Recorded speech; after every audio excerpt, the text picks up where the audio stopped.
Hello नमस्कार, मैं R K Saxena Excellence Mastermind Coaching Rewa Madhya Pradesh. तो आज हमारा ये ला का वीडियो है और इस वीडियो में हम आपको पढ़ाने जा रहे हैं सीआरपीसी 1973। तो हम इसमें आज एक ट्रायल ले रहे हैं, बहुत महत्वपूर्ण ट्रायल है। तो वो है आपका संबंध मामलों का मजिस्ट्रेट द्वारा विचारण। तो कोई अगर संबंध मामला है और मजिस्ट्रेट उसका विचार किस तरह से करेगा, वही प्रक्रिया आज मैं बताने जा रहा हूँ, बहुत ही सरल और सहज शब्दों में। हो सकता है आपको बोर्ड में ये ज्यादा स्पष्ट ना दिख रहा हो, लेकिन आप हमको सुने। हम लगभग हर बात जो बोर्ड में लिखी हुई है उसको हम जो है वो रिपीट कर रहे हैं। तो चलिए चलते पहले। तो हमारे किस अध्याय में है? अध्याय आपके 20 में है ये, और मजिस्ट्रेटों द्वारा संबंध मामलों का विचारण। चलिए अब चलते हैं। तो एक क्वेश्चन तो आपका ये बनता है, किस अध्याय में है ये? तो अध्याय 20 में है, और किस धारा से किस धारा तक में है? तो 251 से लेकर के 259 तक में इस संबंध में प्रक्रिया बताई गई है। और अब हम ये प्रश्न उठता है कि संबंध मामले कौन से मामले कहलाएंगे? तो हमने इससे पहले बताया था आपको कि ऐसे अपराध जो 2 वर्ष तक के कारावास से या केवल जुर्माने से दंडनीय है, उससे संबंधित मामले जो है वो क्या कहलाते हैं? संबंध मामले कहलाते हैं। उससे संबंधित मामले संबंध मामले कहलाते हैं। तो यहां से क्वेश्चन बनता है आपका कि संबंध मामले कौन से अपराध से संबंधित होते हैं? तो ऐसे अपराध जिसमें अधिकतम 2 वर्ष तक का कारावास दिया सकता है या जो केवल जुर्माने दंडनीय हो सकते हैं, तो वो सभी अपराध से संबंधित मामले जो है वो संबंध मामले कहलाते हैं। और उनका विचारण जो है वो अध्याय 20 में जो आपकी प्रोसीडिंग दी गई है उसके अनुसार उनका विचारण होता है। चलिए हम आगे चलते हैं। तो अब हम बात करते हैं कि इसके लिए क्या प्रक्रिया है। बहुत ही सरल और सहज शब्दों से हम बताने जा रहे हैं आपको। तो मजिस्ट्रेटों द्वारा संबंध मामलों के विचारण में अपनाई जाने वाली प्रक्रिया, तो इसको हमने नंबरिंग कर रखा है। तो इस तरह आप भी नंबरिंग कर सकते हैं इसको, और इसमें आपको धारा का विशेष ध्यान देना है। यदि आपने नंबरिंग कर दी और धारा लिख दी, इतना तैयार कर लिया, बीच में कुछ कहानियां हैं, इसमें कुछ शब्द हैं, उन शब्दों को आपको अपने शब्दों में लिख सकते हैं। तो इस प्रकार से आप मेंस में भी इस टॉपिक पे आप क्वेश्चन कर सकते हैं और अच्छा क्वेश्चन लिख सकते हैं। और इसमें कहां से आपके ऑब्जेक्टिव क्वेश्चन बनते हैं वो भी हम आज आपको बताते चलेंगे। तो चलिए इसका पहला जो पॉइंट है आपका, अभियोग का सारांश बताया जाना। ये आपकी धारा 251 में है। तो यहां से क्वेश्चन बनता है आपका कि जो संबंध ट्रायल में जो है वो मामले का प्रारंभ, विचार का प्रारंभ जो है वो कहां से होता है?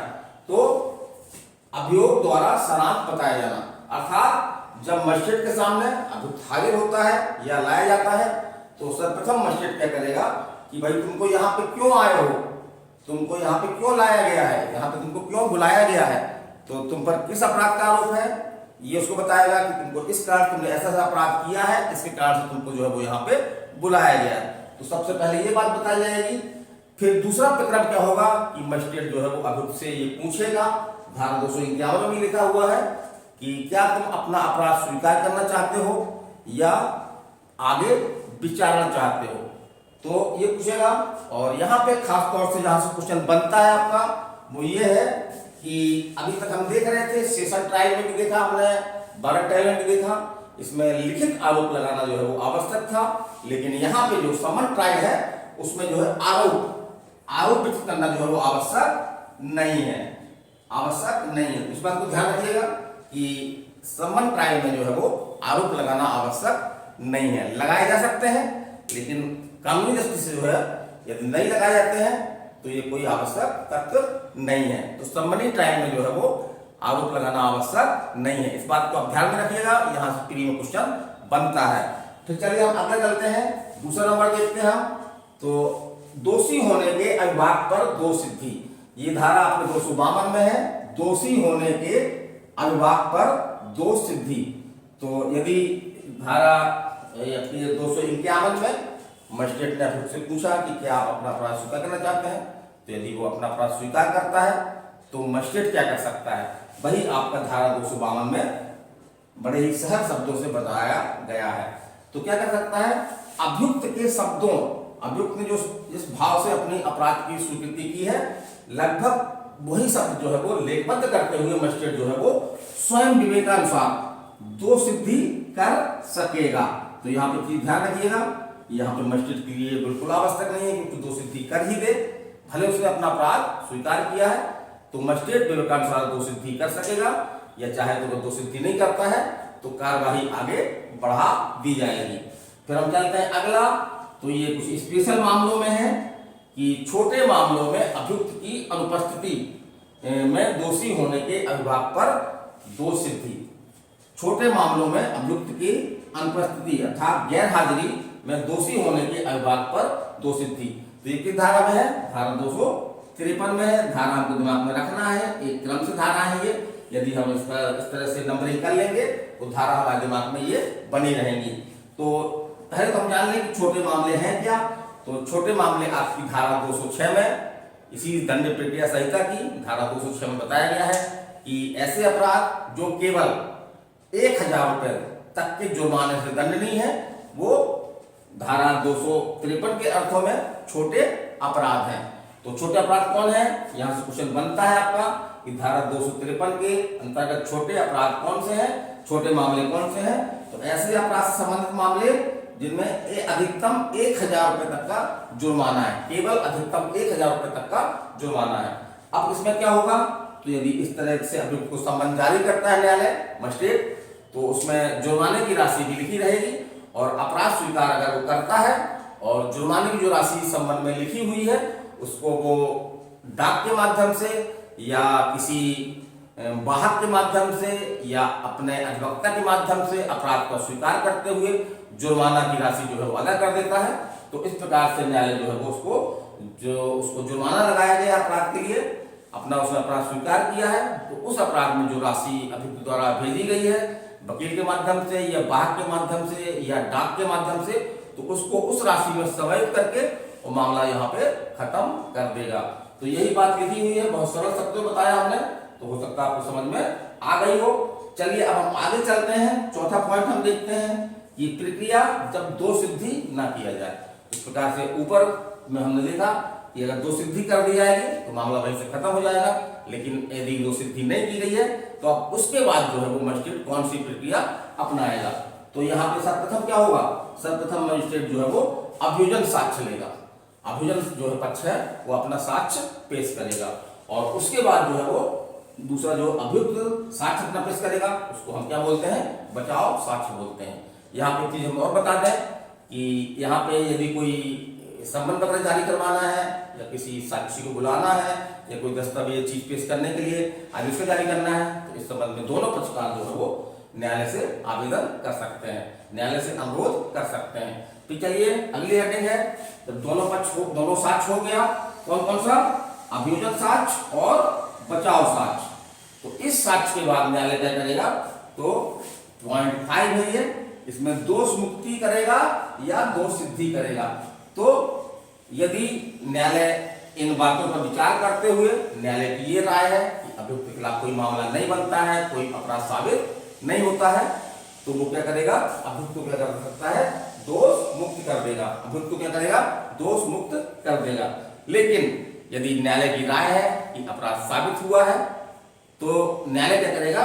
दो सिद्धि का आदेश देगा। लेकिन यदि वो धारा 325 या धारा 360, तो हमने पिछले वीडियो बताया था 325 में आपका यह है कि बढ़ा हुआ दंड, यदि मजिस्ट्रेट की राय है कि जो अभियुक्त को दंड देना चाहिए वो दंड देने में हमारी जो है वो कार्य क्षेत्र में नहीं आता, हम समर्थ नहीं है, तो वो बड़े मजिस्ट्रेट को जो है वो मामला भेजा जाए। तो इस उद्देश्य से वो 325 की कार्रवाई करता है या 360 में यदि ठीक है अभियुक्त का अपराध सिद्ध हुआ है लेकिन इतना बड़ा अपराध नहीं है, इसका प्रथम अपराध है, तो ऐसी स्थिति में जो है वो न्यायालय को मजिस्ट्रेट को इस पावर दी गई है कि वो भद्रसना है ना, उचित भद्रसना करके अच्छा आचरण क्या जो है अच्छा आचरण रखेंगे, ये बात कहते हुए जो है वो अभियुक्त को छोड़ सकता है दो सिद्धि ना करके। तो ये आपका धारा 5वां पॉइंट है। और धारा कौन सी है? धारा इसी के बाद की धारा 254 के बाद सेक्शन 255 है ना, सेक्शन 255 है। तो आपको बोर्ड में जरूर नहीं दिख रहा होगा, लेकिन मैं हर बात बोल रहा हूँ, उसको ध्यान से सुने तो आपको समझ में आएगा। फिर हम बात करते हैं कुछ विशेष प्रावधान है, जैसे परवादी का हाजिर ना होना। या उसकी मृत्यु। तो जैसे कि नियत तारीख को अगर मामला प्रवाद पे दाखिल किया गया है, प्रवाद पर संस्तुत किया गया है और नियत तारीख को जो है वो प्रवादी जो है वो गैर हाजिर रहता है, तो न्यायालय क्या कर सकेगा? न्यायालय जो है वो अभियुक्त को जो है वो दोष मुक्त कर सकेगा यदि वो आगे स्थगन न देना चाहता हो, आगे कोई तारीख जो है वो ना बढ़ाना चाहता हो। यही स्थिति आपकी जो है मृत्यु पे है कि अभियुक्त इसलिए प्रवादी इसलिए हाजिर नहीं हो पाया कि जो प्रवादी की जो है वो मृत्यु हो गई थी। तो उस स्थिति में भी न्यायालय जो इसी प्रक्रिया का अनुसरण करते हुए क्या कर सकेगा? अभियुक्त को दोष मुक्त कर सकेगा। लेकिन यहाँ पर बता दें कि ये एक वैकल्पिक व्यवस्था है, या तो वो अभियुक्त को दोष मुक्त कर दे या दूसरा विकल्प हो सकता है कि तारीख आगे की तारीख दे दे, है ना, आगे की तारीख दे दे, या जो प्रवादी है उसको जो है व्यक्तिगत हाजिरी से जो है वो छूट दे दे और उसकी जो है वो अधिवक्ता के माध्यम से हाजिरी मान ले। चलिए हम अगला चलते हैं। तो अगला आपका है प्रवाद का वापस लेना। तो प्रवाद पे अगर मामला संस्थित किया गया है और प्रवादी की इच्छा है कि वो अभियुक्त के खिलाफ जो है मामला वापस लेना चाहता है, तो वो क्या प्रोसीडिंग है इसके लिए? तो मजिस्ट्रेट की अनुमति से, मजिस्ट्रेट की अनुमति या अनुज्ञा से प्रवादी जो है मामला वापस ले सकता है। तो यहाँ पे मजिस्ट्रेट की अनुमति एक आवश्यक शर्त है। तो मजिस्ट्रेट की अनुमति से जो है वो प्रवादी अभियुक्त के खिलाफ जो है प्रवाद वापस ले सकता है। और न्याय हित में मजिस्ट्रेट जो है अगर उचित समझता है तो प्रवाद वापस लेने की अनुमति जो है वो प्रवादी को दे सकता है। और यहाँ पे क्वेश्चन बनता है आपका कि यदि प्रवादी ने अभियुक्त के खिलाफ प्रवाद वापस ले लिया है तो इसका क्या परिणाम होगा? तो इसका परिणाम होगा कि अभियुक्त को क्या माना जाएगा कि अभियुक्त को न्यायालय ने क्या कर दिया है? दोष मुक्त कर दिया है, दोष मुक्त कर दिया। मतलब इसका परिणाम क्या होगा? दोष मुक्ति होगा। फिर थोड़ा सा जगह कम पड़ रही थी, बहुत छोटा छोटा लिखा है लेकिन बोल रहा हूं, आप उसको ध्यान से सुनिए, आपको समझ में आएगा। अब जो 8वां पॉइंट है हमारा कि कुछ मामलों में कार्यवाही रोक देने की शक्ति। तो अगर न्याय हित में ये जरूरी है कि कुछ मामलों में जो है वो जो समन ट्रायल चल रहा है उसको रोक दिया जाए और अभियुक्त को क्या किया जाए? अभियुक्त को जो है वो दोष मुक्त कर दिया जाए या उन्मोचन कर दिया जाए। तो ऐसा जो है वो किया जा सकता है। लेकिन यहाँ पे एक शर्त है कि ऐसा मामला जो है वो प्रवाद से भिन्न आधार पर संस्थित होना चाहिए। एक शर्त ये है कि प्रवाद से भिन्न आधार पर संस्थित होना चाहिए। और दूसरी शर्त यह है कि इसमें पूर्व मंजूरी की जरूरत होती है। तो पूर्व मंजूरी कौन देगा?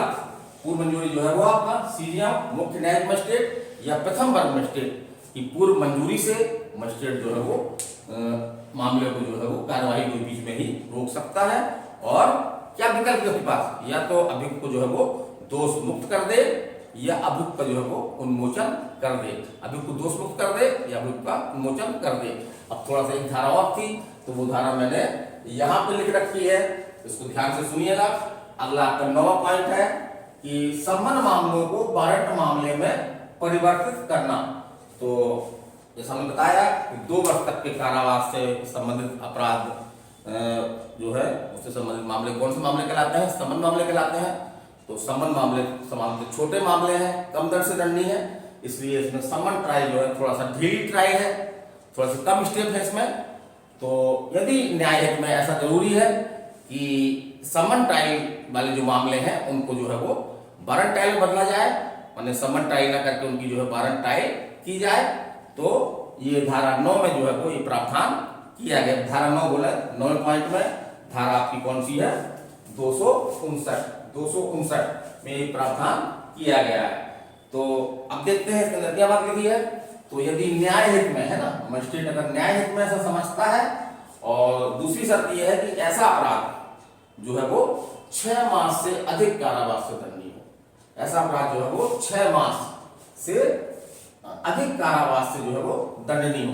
तो न्याय हित में मजिस्ट्रेट जो है इसकी समन ट्रायल न करके क्या कर सकता है? इसके लिए जो है वो वारंट ट्रायल जो है अपना सकता है, वारंट ट्रायल अपना सकता है। तो आज मेरी ये समन ट्रायल पे एक छोटी सी क्लास थी, ऑफलाइन की क्लास थी, बच्चे आपके बैठे हुए हैं और उन्हीं को मैंने ये बड़ी डिटेल से समझाया है। और लास्ट में इसको स्थायी बनाने के उद्देश्य से, ताकि जो बच्चे क्लास में कभी नहीं आ पाते हैं या कभी रिवीजन करना चाहते हैं तो उनके लिए मैंने खासतौर से वीडियो बनाया है। तो थोड़ा पढ़ने में आपको तकलीफ हो रही होगी, लेकिन आप ना पढ़ के आप सीधे अगर हमारी पूरी बातें सुनेंगे तो आपको बेशक रूप से ये स्टेप बाय स्टेप आपको जो है याद हो जाएगा। और किसी भी मुख्य परीक्षा में सिविल जज है या आपके अन्य कोई एग्जाम है जहाँ पे मुख्य परीक्षा में ऐसे क्वेश्चन बनता है समन ट्रायल से, तो इसको आप आराम से लिख सकेंगे। और इसमें जो भी आपके ऑब्जेक्टिव क्वेश्चन बनते हैं लगभग मैंने सभी ऑब्जेक्टिव क्वेश्चनों को इसमें कवर किया है। तो आज की क्लास मेरी यहीं तक। मैं R K Saxena, Excellence Mastermind Coaching Rewa Madhya Pradesh. चलिए अगले वीडियो तक आप लोगों से विदा लेता हूँ। नमस्कार, धन्यवाद।